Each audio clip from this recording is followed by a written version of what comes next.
Yay! We did it! Oh my goodness. I'm like, it's so funny, like the things we get so nervous about. Like I woke up like at 5, like, oh, I don't know how to do this. Like we just get so caught up, and you made that so easy. Thank you. Oh my God.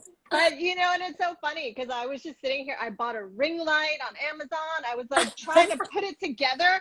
Like 10 minutes ago, I had the box and I was like, how do you plugging things in all over the place? And I was like, forget it. So I just mounted it on top of like books and all these things. So if we accidentally, if it falls over and we get disconnected, well, I apologize. It's fine. Yeah. We'll have to end early. That's fine, right? I know it's all about lighting. It's all about, it's funny because I don't have a light. I just sit in front of a window.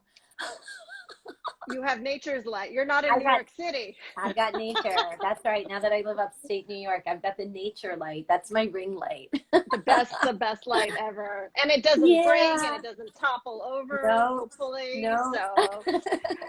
So we figured it out. We're doing our first IG Live. And so let's just get started. Totally, yeah. We're winging it. We're winging it, girl. We're winging it. So my name is Iana. I'm the editor-in-chief and publisher of New York Yoga Life magazine. And this is the first in our series of these chats.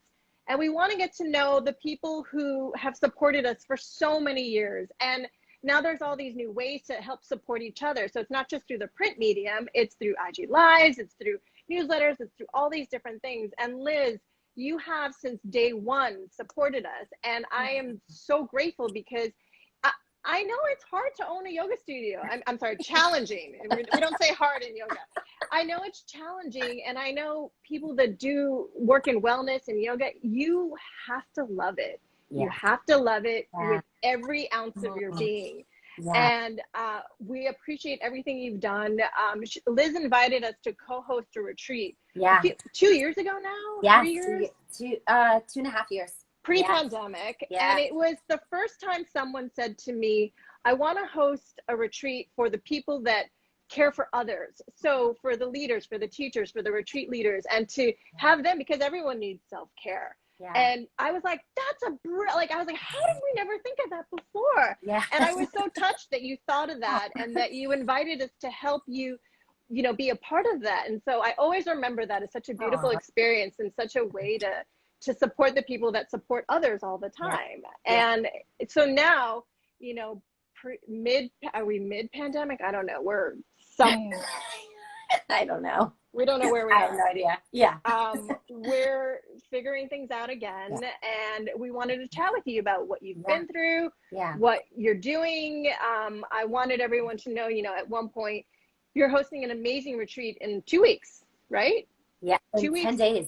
10 days. 10 days. And 9 days if I were to be really, really truthful with myself. And let's start off with that. Like that retreat, when you sent me the information, I was like, this looks absolutely beautiful. For someone that's been kind of like afraid a little bit, to leave New York City and not really wanting to go too far. Yeah. I want to stay close to home. I don't want to get on a plane. Your retreat that's coming up is this beautiful opportunity to get out of the city, but to still be close enough, So tell us about that and your beautiful offering. Cool. Well, first of all, I want to thank you for inviting me. And I just wanted to make a mention of when you were here with your group to co-host that retreat we did at Stonewave. I think about you every day because your team did this beautiful altar in the middle of my studio floor with flowers and crystals. And it was so beautiful. And where I live now, I have this like beautiful old piece of pottery on the dining room table, and I take flower petals and stones and crystals, and I literally think of New York Yoga Life magazine crew every time I do it, because you all really inspired me to use the flower petals in that way. Just create shapes and gradations of color and all that. So super beautiful art that you and your team inspired me to do for like a while now. So I wanted to thank you for that. Thank you for sharing that. Yeah, and encourage everyone when your flowers are dying, lovingly take those little petals off and make more art, you know? Yeah, cool. Yeah. But thank you for having me here. Yeah, it's you know, it's so interesting. When we did come to you 2.5 years ago, and we were talking about like, let's take care of the people who are working so hard and who are behind the scenes. And then COVID hit, and you know, I really experienced the highest level of fatigue that could come to a studio owner, because there were so many voices, you know, on the outside saying like, things are not going to last, things are shutting down, all these other studios are shutting. And in my daily sadhana every day, I would ask God, um, should I close it? Yeah. And then I would feel my heart say, do people need help? Do they need yoga? And then I would say, yes, more than ever. And then the answer was, then you don't close, you just have faith and you keep moving on. Yeah. And I think that I stand strong in that now, as whatever period we're in with this pandemic. I think what it comes down to is like, when we wake up in the morning, what is our purpose, and living in our purpose and living with that vision, means it's not always easy. It's not always the right conditions. It's not always like, you know, abundance in the way we think abundance should show up. So I am grateful to Yeah. say that our community here in the Mid Hudson Valley has persisted through the worst of the pandemic to date. And we are now really like focusing in on how can we grow a bigger community, a stronger community that is actually really focused on yoga as Yeah. a healing modality. Because what I really saw happen through this whole pandemic is a deeper need for learning, a deeper need for meditation, mantra, lifestyle changes, right? Like, I think a lot of Yeah. people were taking account, like, okay, wait, like, why do I have so much stuff in my house? And why am I with this person? Like, I mean, there was a lot of that, let's be real. Like, Yeah. or like Yeah. they're looking at their bodies going like, wow, I have treated myself so badly. Or, you know, there was so much revelation. And I really want to be, my community and I, we want to be that light that says, okay, you saw that. Don't get depressed. Don't go down that rabbit hole. Right. Let's get together and uplift each other and find ways to encourage each other to live a better lifestyle. I think Yeah. that COVID really brought up to me and my collaborators, you know, we are the collective. So we changed our name during the pandemic. It's Mm. Stonewave the Collective, because it does take Yeah. a collective of individuals Wow. and like-minded people to, right, to like raise the vibration in our world. Mm. And Yeah. COVID threatened that vibration. And what it really brought up for me is how much it costs, not Mm. just money wise, but emotionally and physically and spiritually, the sickness and illness that is rampant in our Yeah. world. You know, there is something like 660,000 deaths a year from heart disease. Mm. That costs like $220 billion. And like cancer Right. is like something like around the same, around 600,000 deaths a Yeah. year, costing about $157 billion.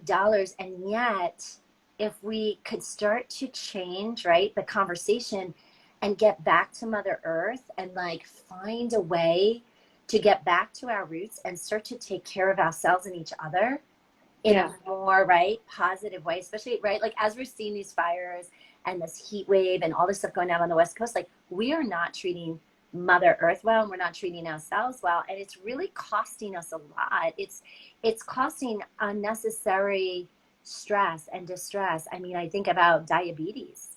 I Yeah. think about how technically easy it would be to solve diabetes, and yet our healthcare system just throws medication at it.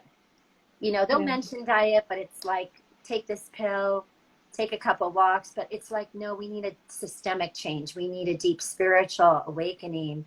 Yeah. And we need to stop treating the symptoms and actually get to the root cause. And like the root cause is like, we're addicted. We're addicted to quick fixes. We don't want to look at ourselves and like take responsibility. We just want it to go away, Yeah. you know?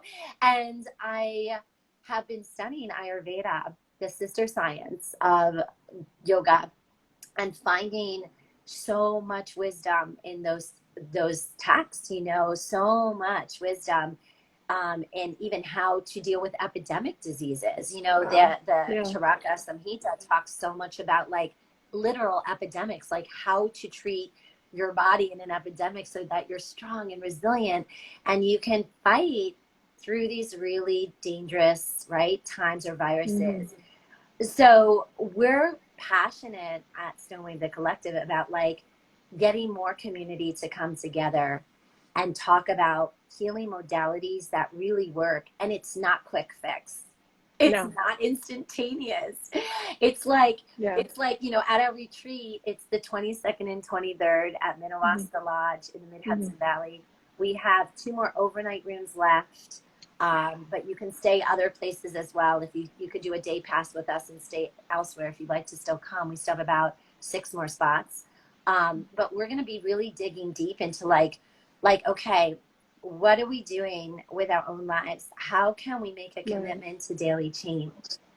And then how can we like expand that vibration out to like the world around us? Like we're also sadly a very selfish culture. And I think that the COVID pandemic, it could have made you go 2 ways. You might have gotten a little bit more holding everything close. Right. Or I literally like surrendered everything. I'm telling you, I was like, you know what? I don't care. I will live in a trailer or in a cave. I don't even care anymore. Like I had a 5-bedroom house. I sold it. I'm not even kidding. I gave like 90% of my stuff because I'm like, people's lives and like our mental health is so much more important than like stuff. Like I want to be free so I can help people. I want to be free so I can like be there for hearts and human beings that are like stuck. So we're going to be spending a lot of time at this. It's going to be amazing. This retreat it's 2 days, so it's an immersion. And we're going to go through, of course, like what your dosha is and you know, how you can customize your own lifestyle. Everybody's different and unique. And then we're going to have some really dynamic group discussions about how to start to take control of your own healthcare. And that comes through self-care. Right? Like you need to be taking into account each day your mind, body, and spirit. And if any of those things are being neglected, we come into dis-ease, which can turn into illness and disease. You know, so it's like, it's critical. And we launched a 21-day free Ayurvedic journey. Amazing. Yeah, it's halfway through, but we'll be launching it again. You can find it on my website. I have 2 amazing collaborators. One of my most amazing collaborators here at Stonewave, the Collective, Lisa Bermudez. She actually is a native of Manhattan as well. I remember you remember her? Yeah. She's incredible. And she is she's an Ayurvedic wellness coach. So if you're looking for some coaching sessions, I am as well. You could reach out to us. And she's doing a daily care routine, a virtual course, so you can check that out as well. Like, so whether or not you can come to our retreat, we're going to be offering labs. Oh, you're incredible, Lisa. There she is. I just saw her. I'm not good at this. Is like my first time doing this, so I like forgot to look at the notes there. And then another incredible person, a new partner in my life who is really my love. He is such a visionary. His name is Eric Phillips Mania, and he wrote a 400-page book on climate change yoga. And he is tackling climate change from a whole different perspective. Like, how what exactly is climate change yoga? Okay, can we talk about that for a second? I'm like, that's a whole other half-hour discussion. It is, and I will give you his information. You should totally do a live with him because he's fascinating and is so well studied, and he really believes that when we can come into our practice as yogis in a real way, right, like we can find that purity, that pure consciousness, and be able to help facilitate the shift in climate with our powers, right? So it's like the ancients, the Siddhis had the powers. They had the power to shift the narrative with the climate and it resides in us. I mean, we're powerful. We have God. We are gods, right? We have these gods in us. And Right. so he has studied this, a series of mantras and meditations and practices that can help prepare you to be that powerful, to be able to be part of climate change from that. Like, I love it because it's Wow. like, I feel like it's that inside out thing. Like, okay, Right. so many failed systems out there, so much Right. politics, like impacting, like, or impeding, I should say, any advancement in climate change, right? There's so Right. much politics that are just getting in the way of that. And this is like saying, okay, we're going to take a higher approach to this. We're going to like find the God within us and like Right. with nature. And there it is. There he is, climatechangeyoga.com. I see. And oh my gosh, it's like they hear me. I love this. Yeah. It's like the world is watching us. The world is right. I don't even know anything about it, but thank you guys. Yeah. And it's true. And it's like, even, you know, even with Ayurveda, circling back to that, like when we start to change our daily routines and our diets and our prayer cycles, we change our vibration. We're all vibration. And so if we can continue to change our vibration, continue to change the energy we're putting out, that no doubt impacts the earth as well. You know, the trees, the sky, the mother will feel that energy and respond to it. So mother knows how to self-heal. But if we just keep giving her toxins and we become toxic in ourselves, she's trying, and we're just like pouring out negativity, you know? So it's like, how do we, right? So like, how do we start to change that narrative? And so between Lisa, Eric, and myself, we're all, you know, we've come together to, and we will be doing more and more offerings, to offer these practices that start to make us a higher vibration and be like, you know, we always say, oh, be the change, you know, but like, how about actually being the change? Right. Like, literally, you know? Yeah. And I love that you're saying collective and all that, because I know that personally during the pandemic, I kind of retreated into myself. I think a lot of people did that, you know, when we were, you know, in lockdown and all those things. I really just got when it was great, you know, I was in my head and I was reassessing a lot of things in my life. And now we're reemerging, right? A lot of us cautiously, we're reemerging.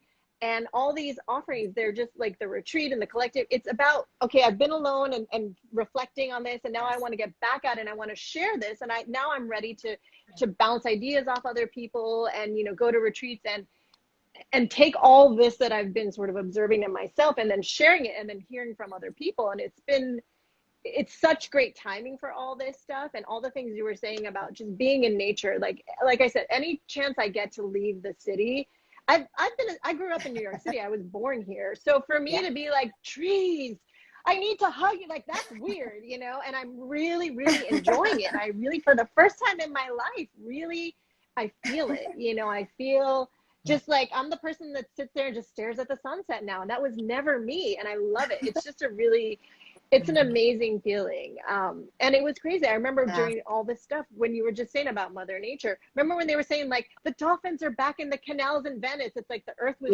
healing itself. Like when the humans got out of the way, you know, nature could do her thing and like be in her vibe. You know, we were the ones that just come in and just like, you know, messing it all up. So that's, Yeah, 100%.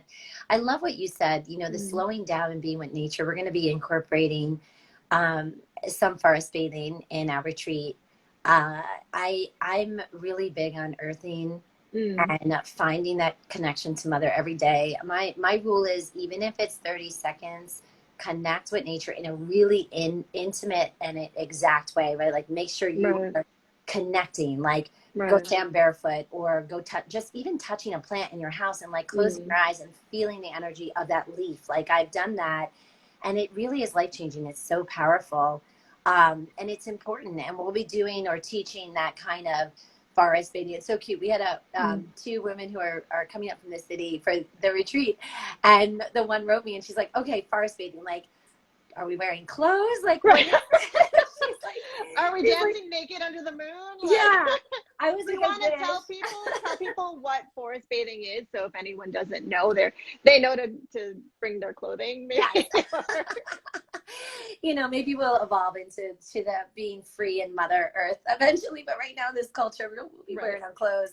But yeah, it's super important, and it's yeah, it's such a healing practice. And I had a group up right before COVID, about 9 women from Brooklyn who had come up, and I had taken them forest bathing. And it was interesting because I had just spoke to one of them recently, and she says she thinks about that all the time. She's like, I've never slowed down enough to really be with nature, with the forest. And like, she's like, I heard the forest talk to me. Like it was, I know. So it's really powerful. And it's such a healing, it's such a healing practice.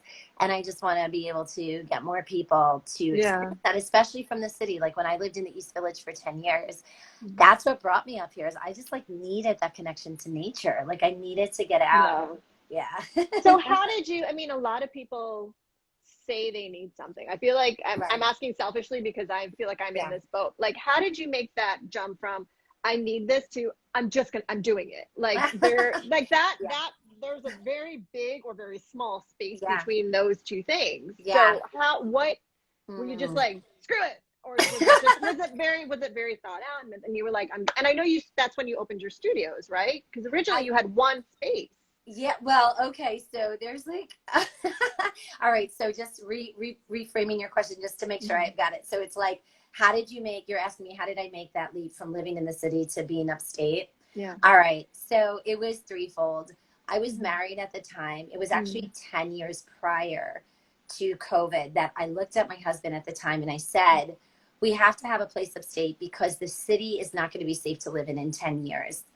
And he had actually, we're still friends, and he had reached out to me during COVID last year and he was like, wow, do you remember saying that? And I was like, of course I do. Of course I do. Yeah. So we first, I think at first it was like a step-by-step, like I had to convince him, and then we got a weekend home, and I was the one who spent a lot more time up here than he did. And then when him and I had, when we started deciding that we were going to consciously uncouple, it was really easy for me to just be like, my heart was calling me up here. And it was easy on a heart level. It was definitely hard to like leave friends and routine. So I'm not going to like sugarcoat that. Like I cried on the way up the day I made my final decision. I was like, oh my God, like, my favorite place and my favorite restaurant across the street, and I had those moments. However, I definitely knew it was right. And I had the call to open up a yoga wellness center many years prior, about 15 years prior. So there was something in my soul not letting me make any other decision. Like I knew I had to follow my dharma. Like I had to follow my purpose. And I talk so much about dharma and purpose with my students because a lot of our suffering, a lot of our dis-ease is because we're not in our purpose. And a lot of why we're not in our purpose is because of fear and worry. And, I always say I dance with fear and worry. Like fear and worry is going to show up because it does. That's what it does. It's like its role. And sure. Like in 2017, when I opened up my first, it was a 3,800 square foot building I took on. Like I went from like, all right, I am now owning this massive wellness center in the Mid-Hudson Valley, city girl, like, transformed. Yeah, I was definitely nervous, and fear and worry showed up like every other day, but I like just lovingly acknowledged fear and worry and said, thank you for being here, but like, I don't need you right now because I'm following my purpose and we're going to keep doing this. And so I think it's like a lot about, I hope this answers your question.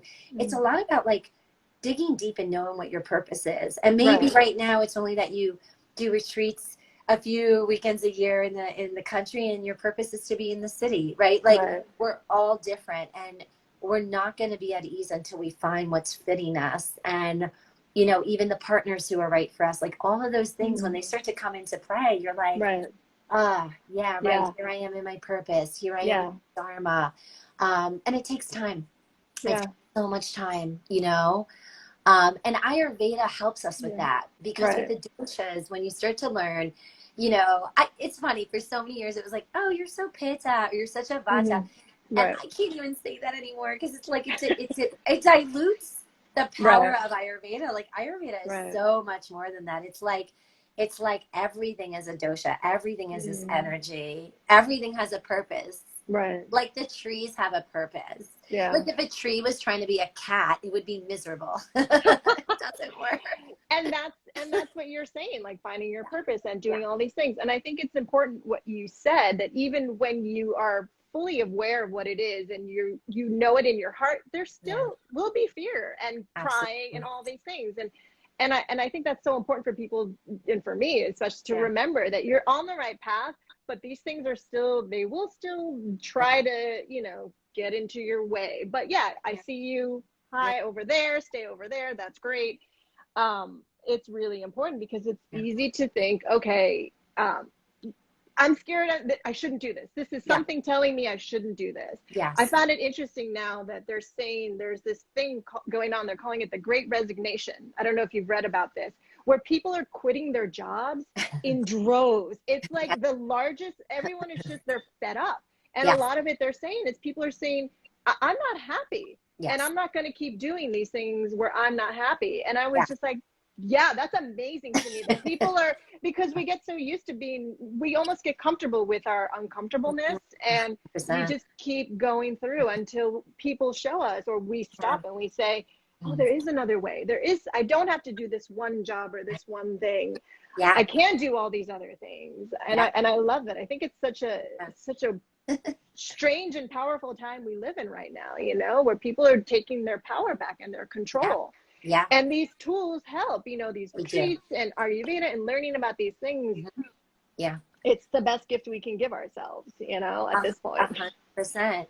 I'm so glad you said that. That's interesting. The Great Resignation, and I hope that the Great Resignation turns into a great spiritual awakening, because we could resign, and that's beautiful. And taking the art of Right. the pause and Yeah. saying, okay, enough. Like I'm not going to waste my time anymore and Yeah. energy on things that are not serving me, that are just depleting me and just making me toxic. I'm Yeah. all for that. Like you've got to do it, and then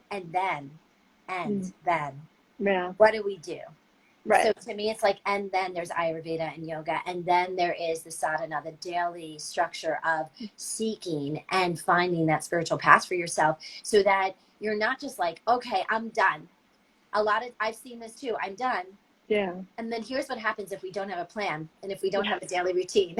Right. We will inevitably wind up like 5 years from now going, wait, Yeah. how am I in another bad relationship or in Right. another job Yeah. I don't like, or Yeah. like eating those bad foods again? Like, how did I do this? Yeah. And I was actually just writing on sadhana this morning, the Mm. daily spiritual practice. Mm. And I've noticed in my own life, and you don't have to be like an hour a morning. You can 5 minutes, whatever it is. But I really realized in my own life that if I don't lock in, if I like a Tesla, right? Like if I don't plug in and get my, if I don't plug in, I can't Yeah. drive in a real way Yeah. in my life. And so I love that there's all this openness out there right now, that people are really hungry to learn. Like, okay, I'm fed up with what I'm doing. Now what do I do? Yeah. And it's like, okay, like, well, let's just work on like your purpose. Who are you? Mm-hmm. And I think we all know who we are. Like when we close our eyes, if we let go of all the peripheral, right? Like what our parents think we should be, what society thinks what we should be, we know who we are. 100%. I agree Right? with you. Yeah. I've had this conversation with one of my oldest friends a billion times, Yeah. and she would say to me, I don't know. I was like, Yes. 100%, No. you Yeah. just have to sit and let it come to you, Yes. or sit and give it space, Yeah. and we Yeah. get so caught up in these daily things that we have to do, and we don't, and it's a practical thing too. Sometimes it's just not possible. I mean, what would you say to someone, the mom with 3 kids and the job? Like, it's Yeah. hard for someone, for Yeah. a lot of people, to take even 5 minutes. Yeah. What would you suggest that, Yeah. how do they do that? Yeah. Well, it's so interesting because my mom is very spiritual. Mm. I come from a mixed race background. My mom is Latino, Puerto Rican, and my dad was born and raised in Italy. Mm. They were very spiritual, very into daily spiritual activity, which I'm so grateful for now that I got to see this. So there were 5 of us in the family. And, I watched my mom this is what she would do when we were little. She would include us in her daily prayers. I love that. Yeah. You know, Yeah. and she would give us like little exercise. Like I look at it now and I'm like, oh my gosh. And I laugh because I'm like, of course I do what I do now. Like, thank you, Mom. Right. Like, she was Right. amazing. She was an amazing example, but she made it accessible even for us as little kids. Like, I remember really early, we had these like colored scripture readings, and we could color while she did her prayer and her writing. So she made it actually just like part of the household. She made it part of like what we do. And I have to say, I do teach children, and I do teach mindfulness. I am trained also in trauma sensitive yoga. So I'm a big believer in bringing, remember, yoga is not just the physical. Yoga is really about how we treat ourselves, right? The yamas and yamas, how we treat our outside world, meditation, prayer, breathing.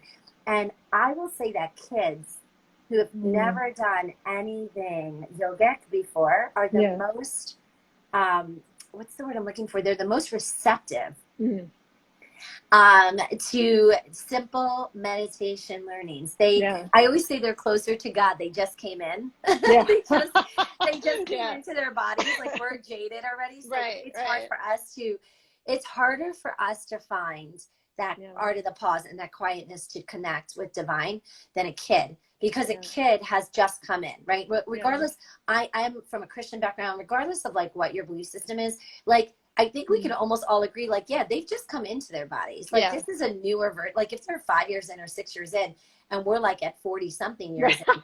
I don't want to give away my age today, but like, that's like, you know what I mean? Like, that is like a real show to me. So like, I would say to the mother who is feeling like, I want this. I want more time to be in the studies. I want more time to connect with the divine. Then take your kids for a meditating walk.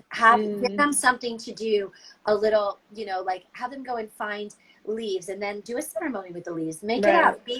You don't have to follow like every little thing. Like like, we're so intuitive. We are connected already. And so even as mothers, especially mothers, you have so much in you. You're like, you have that intuition and you have that strength to be able to bring these really cool ideas to your kids. And you know what? They'll teach you. Kids teach me all the time, man. And I love that. That's a great point. So it's not necessarily that you have to go sit by yourself in a forest and do. You can incorporate your kids and everything that's around you as long as you do it. I think that's the bottom line. I got a puppy during the pandemic, so I got a pandemic puppy. And my yoga practice had always been me doing my thing for, 45 minutes, concentrating and focused mostly. And then I got a puppy, and the puppy, I tried to keep up my practice the way, and it was during the pandemic. So everything was already kind of out the window anyway, but I needed that normalcy and that routine. And I would, turn on a video or a YouTube or stream someone. And the puppy, if the puppy wasn't in the mood, he peed on my mat the first time I rolled it out, and I was like, okay, I either don't do this or I figure out how to, because he was the boss. Like at that point, I was like, we either do it together and I have to modify or I don't do it. So at first I didn't do it. I was like, I'll just wait, he'll fall. And then there's never a time. He's a puppy. So I had to incorporate him into my practice. Like my practice was now playing with him and, doing something and having a bone. So it was a huge lesson for me in terms of so many, my practice changed so much, and it was just do what you can and just just do it, and I remember saying to myself at the beginning of the year, I promised myself, I said 20 minutes of yoga a day, no matter what. Yeah. If it's playing with him and moving on the mat, great. If it's just, but it had to be 20 solid minutes. Yeah. I've missed one day since January 1st. Amazing. So I was able to do, because I had to make a lot of sort of adjustments to what yoga was, mostly my pajamas with a dog on my head. But, it's you do what you can, and you figure things out. So 100%. And I love that you're saying that, because I think, in this great resignation you talk about, there's this active surrender. The word surrender has been coming up for me a lot since last year. And it's not surrender as if like I give up. Right. It's not coming from a place of dismay or despair. It actually, for me, surrender comes from a really beautiful place of love and safety. And Mm. when I dig deep into what that means for me, it's like divine love, unconditional love. I can surrender.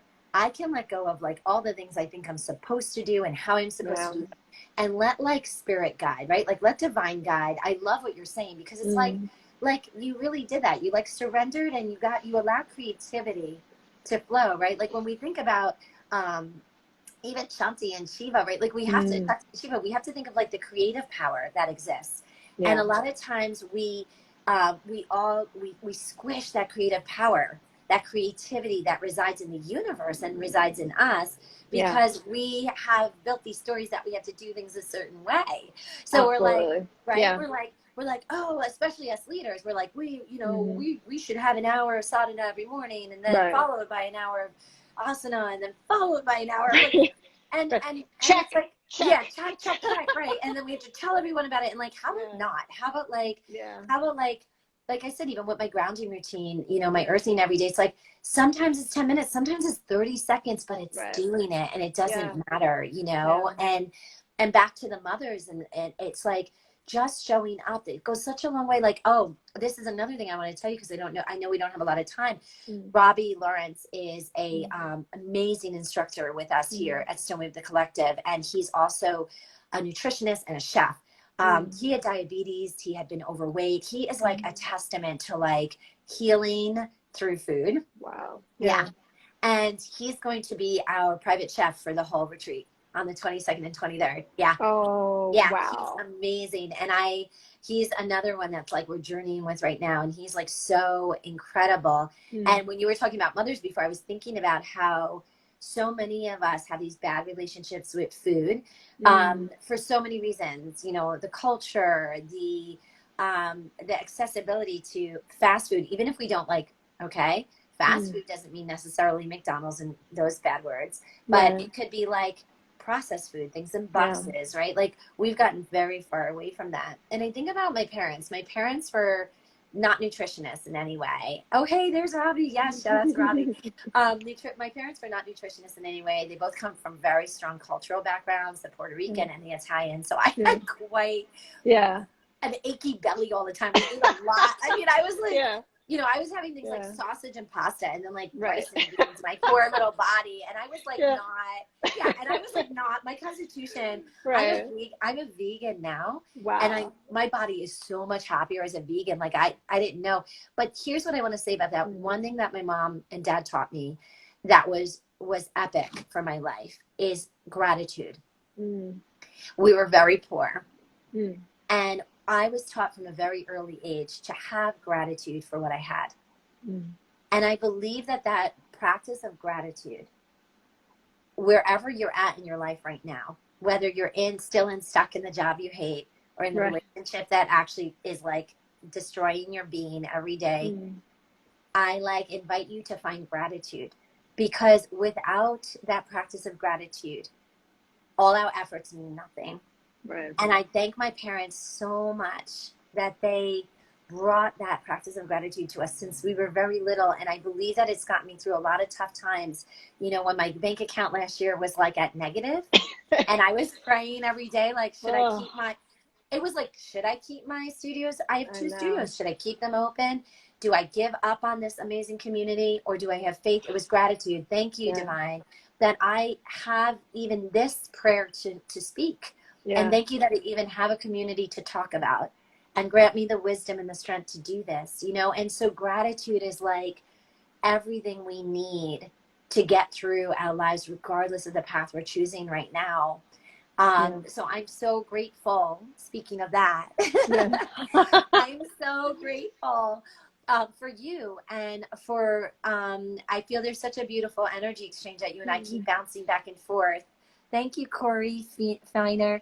Corey! Okay, may I interject for a moment? Corey and I went to elementary school together Oh, and reconnected amazing. years later. So we went Yeah. to PS41 in New York Oh, City. So shout out to PS41 alum. yes. So that's so funny. I love, yeah, and she practices yoga as well. So Amazing. yeah, Yeah. it's I Yeah. do. Yes. Oh, The first poetry ah, journal. It's so sweet. I love thank it. you, Yeah. Corey. Poetry is my jam. I mean, I love to read it. I'm not a very good poet, but I'm obsessed with poetry. So Yeah. great. Please send, Liz at stonewaveyoga.com. Just send me your poetry. I'd be so into it. And I know we're almost out of time. So if I'd Yes. like to just repeat, we are having a retreat Yes.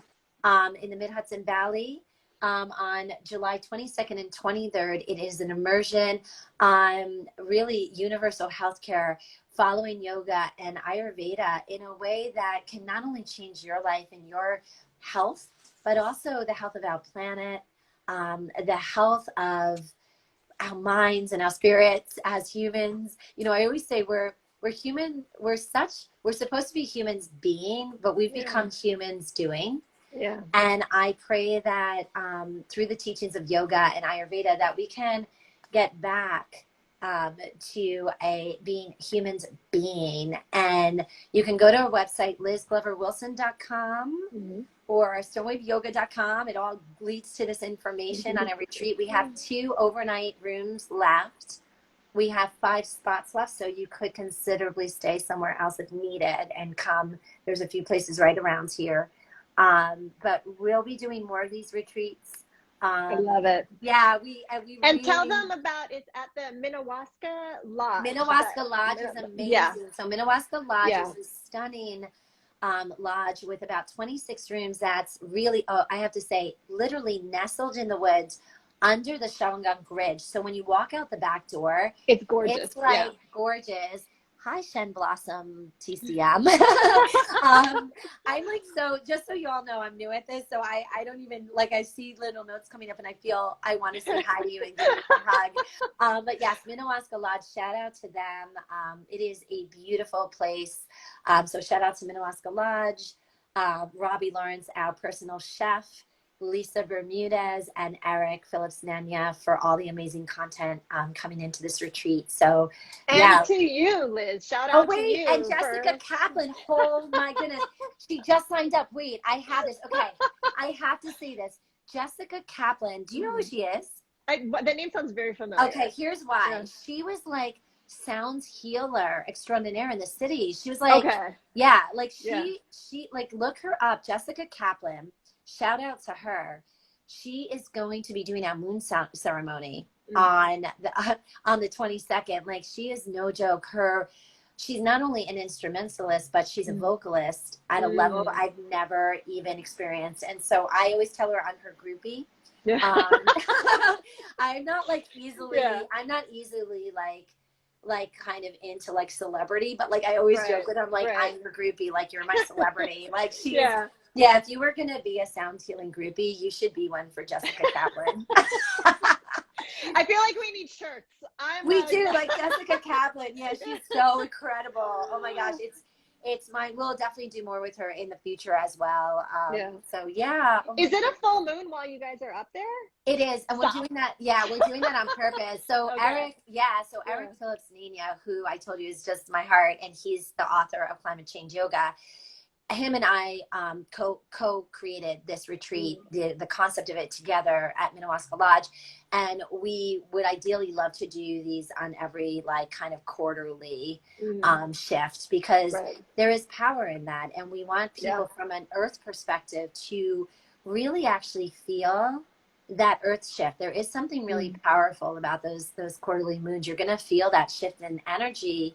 And being able to harness that, being able to actually take that into your power and do that. Oh, thank you, Corey. Cool. Oh, thank you. Okay. I have like no etiquette. I don't know how to do it. I'm like responding to everyone. Love you too, I think it's been amazing. And I just wanted to remind people, especially if you're coming from the city, it's easily accessible. And that was one of the first things I asked Liz. A lot of us that live in the city, we don't have cars. It's not easy for us to get to these places. So having someplace that's easily accessible is a gift. Yes. Just take a couple of days if you can. I know everyone's busy but if you can take a couple of days to do this, I can't recommend this more without my entire, if I could go, I would be there. Oh. Unfortunately, I have family in town that weekend, but Next time.